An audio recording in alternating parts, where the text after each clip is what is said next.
Eine verdiente Belohnung erhielt für seine Aktivitäten auch einer der aktivsten Förderer des Friedenskonzeptes der Organisation, Herr François Logel, der diesmal mit einer zahlreichen Delegation aus Frankreich gekommen war. Wir haben den Trend, immer mehr Leute kommen.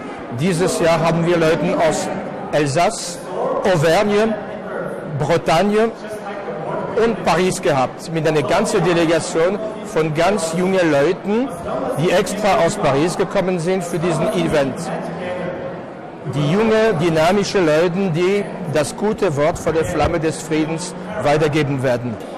Today, it's important to promote the peace. You know, like Ukrainian people, France was attacked in Paris, and you know the value of the peace, and it's important to promote him at all over the country in the world. Wir sind alle hier von Frankreich für etwas zu bringen, für Peace zu machen in alle Länder.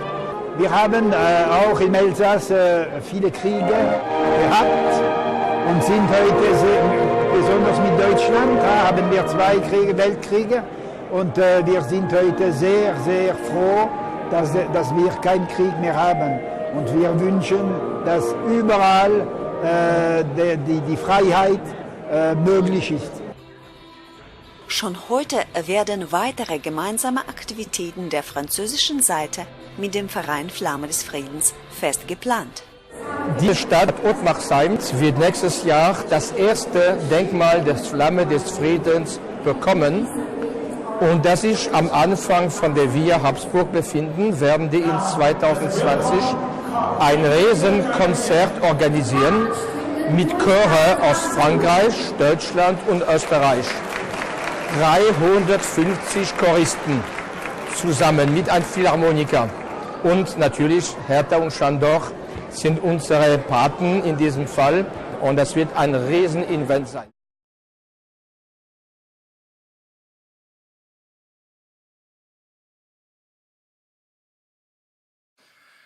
Je suis venu en Autriche pour des raisons professionnelles. Depuis 1998, je travaillais avec des différents fournisseurs autrichiens et surtout des fournisseurs d'Europe centrale dans le cadre de la récupération et de la valorisation de matériaux de construction anciens pour en faire des éléments d'architecture. À la demande de mes clients, pour des raisons de contrôle qualité, j'ai été amené à déménager en Autriche, étant sur place pour superviser les approvisionnements, la fabrication et les expéditions. Bon, d'abord, je ne regrette en aucun cas le choix que j'ai fait déjà au niveau professionnel. C'était la décision qu'il fallait prendre. Et puis sinon, j'ai découvert cette Autriche et surtout la Styrie où je vis. Pour moi, je retrouvais l'Alsace d'il y a 50 ans. 62 ans, j'ai encore connu les vieux Noël, les marchés de Noël. Je retrouve tout ça ici, les traditions étant absolument conservées. Donc, je ne suis absolument pas dépaysé ici. En plus, parlant l'alsacien, ça pose aucun problème avec le dialecte local. Oui, c'est le côté franchouillard, c'est au niveau de la bouffe. J'arrive pas à trouver du bon foie gras frais comme j'avais à Strasbourg ou à Célestat. Ils savent pas tailler l'entrecôte, comme chez nous.